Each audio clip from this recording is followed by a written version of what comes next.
Trust in marriage is a huge thing. And what happens when that trust is broken? What happens when infidelity is not just something that you read about, but something that's happening in your real life? And then what happens when you're leaders in the church? Well, this can definitely be real life. And for one of our subscribers, this is something that's going on right now in their life. But before I get into all that, let me welcome you back to my channel. My name is Ayana, and this is Beyond Committed, where we talk about everything from life, faith, family, marriage, motherhood, and everything in between, and we take them beyond. If this is your first time here, welcome, and I'm so glad you stopped by. And to make sure you're not a stranger, make sure you press that subscribe button below and then turn your notifications so you don't miss a video. All right, now let's dive right in.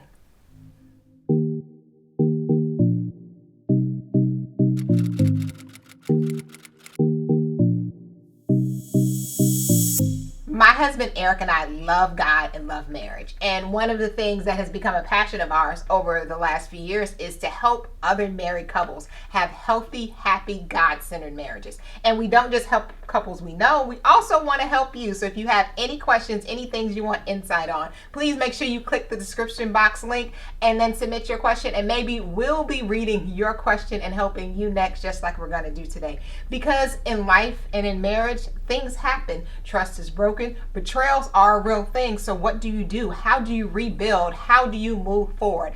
And that's what we're going to tackle today. And we're going to help all married couples learn the 3 things that are essential for you to rebuild trust once trust is broken. So today's question reads, I've been a pastor's wife for the last few years. And the last several years, my husband, who's the pastor, has taken a strange liking to 3 women in the church. They're the same age as we are. And lately he refers to one of them every Sunday for her being over one of the church accounts. His doing this is often making me feel very angry and hurt at both of them. Him more than her. He's cheated on me before. I don't know how to not let this keep upsetting me. I try to say to myself, this is nothing. My prayers will be answered and he will see how much it hurts. But the rage and upset I feel keeps me on edge. Thanks for your help and input. Wow. You know, there are a lot of thoughts that come to mind reflecting upon that note. So thank you for your courage. Thank you for your willingness to share. We will certainly keep you uplifted in prayer. And it's just, you know, it's a very, very difficult situation to be in. You know, I think along the lines of thinking about just, you know, what are the roles, what are the responsibilities in the context of marriage and the covenant of marriage that for us that are believers, God has called us to. And, you know, for me, it's always like a fundamental get back to that core Ephesians 5, right? What am I supposed to do as the head of the home, right? As the husband, and that sacrificial love that is required of me, like Christ to the church, right? And so, you know, if my wife is coming to me in the context of things that make her uncomfortable, of things that aren't right, I have an obligation to listen, but also to be able to love her through that, right? And what does love look like in that context, right? And we can go with a biblical definition of love in 1 Corinthians 13, right? Of love being patient, kind, joy, so forth, right? But ultimately, right, you really need to be able to listen to her heart. What is it? And then, you know, obviously within reason, right? But this is a situation that there is a level of violation, not only historically, but now in which there's an active interaction that is taking place that needs to be addressed, that it seems to be ignored. Mm-hmm. And I would also say thank you also for just being willing to just like share. And I am humbled by that. And also realizing that in the midst of it all, the fact that you are still seeking God and the fact that you are still trying to, you know, find a way to move forward is something that definitely should be celebrated for you, because forgiveness is a choice. And it appears that, you know, once the betrayal had happened, you chose to forgive. And that's one of the keys when rebuilding trust, is to choose to forgive, because it's a choice. You're not forgetting what happened, you know, but you're choosing to move forward. But in that moving forward, it also needs to be respected, as Eric said. And you as a wife were called to love. And in that continues to be able to show your heart to your husband even when it's hard. Continue to put yourself in a place that you can, accept his, acts of, service and different things that allow him to show you that he loves, cares, and respects you. But it's also important that you are mindful and you are continuing to share the things that you're uncomfortable with.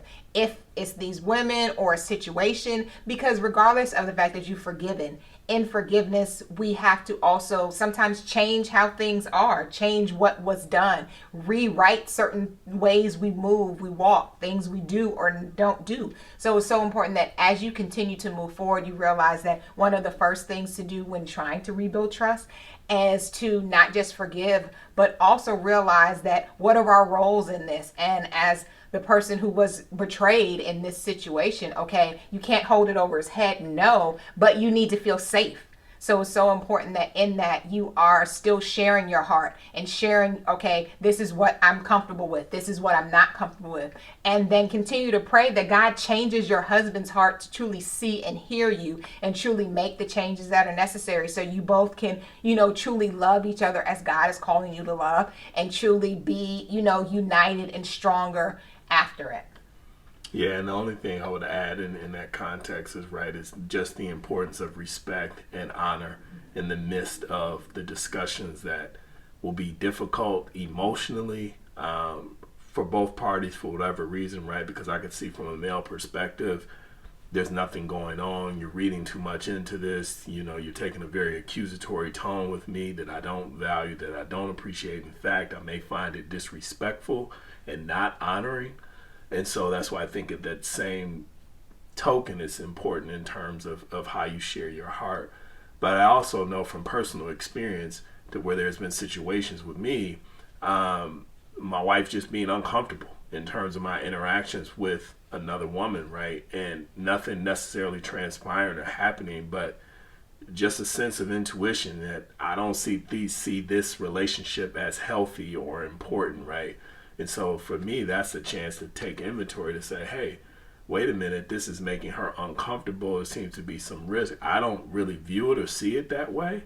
But it's like in this season, if that's what it means to her and the relationship isn't essential to my life per se, I don't believe the Lord would then require me to be interacting or to try and save or keep face with a relationship that clearly is making my wife uncomfortable or unhappy. And so I think my whole point in that respect and honor is to just don't allow any kind of distraction, so to speak, getting us off track to where it's like your point gets missed because it was too emotionally charged. So now it's focused on your energy and anger versus the issue itself. Don't allow that scenario to play out.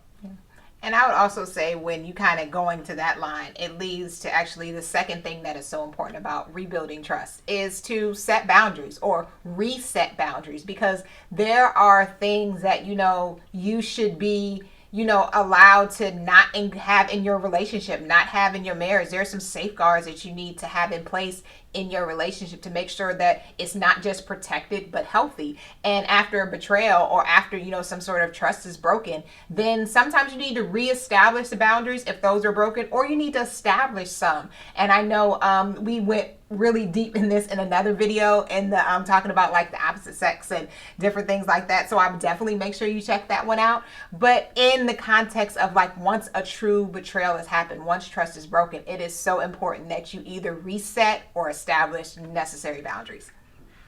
Yeah, and I think really it boils down to, right, in terms of what do you value, right? What's most important? How do you kind of protect? And I think we take measures in terms of boundaries in many areas of our life, right? We set bedtimes, we set an alarm clock to get up a certain time, right? So that's to protect, to make sure we have enough rest to have energy for the day. We set boundaries in terms of setting meal times, right? To make sure you eat, you get the nourishment. So it's the same way. You got to have boundaries in the context of your marriage, right? So fundamentally, it's saying, okay, I'm not going to be out, with someone from the opposite sex in this type of situation or scenario if it's not a group activity. Or, like in my own personal experience, if it's a corporate type of setting, I can't dictate that, right? But again, it's a matter of like over communication. Maybe, okay, I'm going here to this place at this time, I'm meeting with this person about this. And it's not that my wife necessarily required that of me to say, hey, I need to know X, Y, and Z, but it's a way for me to protect, to say, in the event of someone sees me or something happens, right, it's not misconstrued and she's not blindsided and now I'm backpedaling trying to explain something. It really was about nothing. Yeah.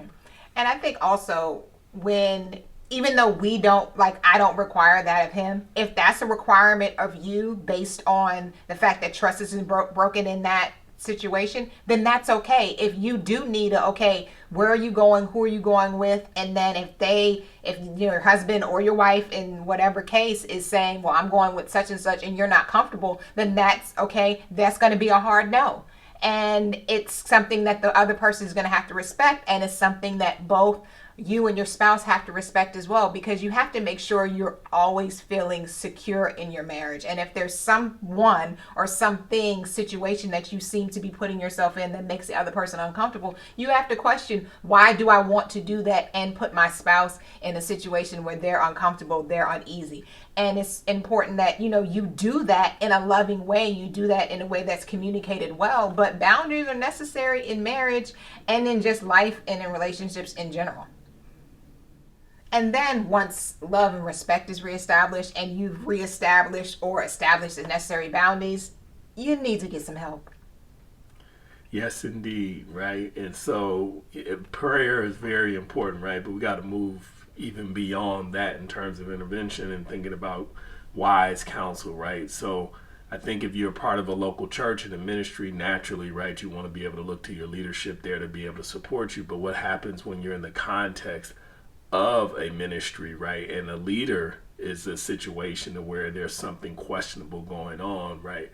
And what do you do there? I think you still seek wise counsel, right, even if it may be outside that particular organization. I often think sometimes, even in the context of corporate, it's always like, here, we've got this hotline, here's HR, we go this, but all of those individuals are employed by that organization, right? And so depending upon the grievance that's kind of taking place, you may need to seek counsel outside of that organization to be able to give you information and guidance on what you should do to where there isn't a potential, conflict of interest.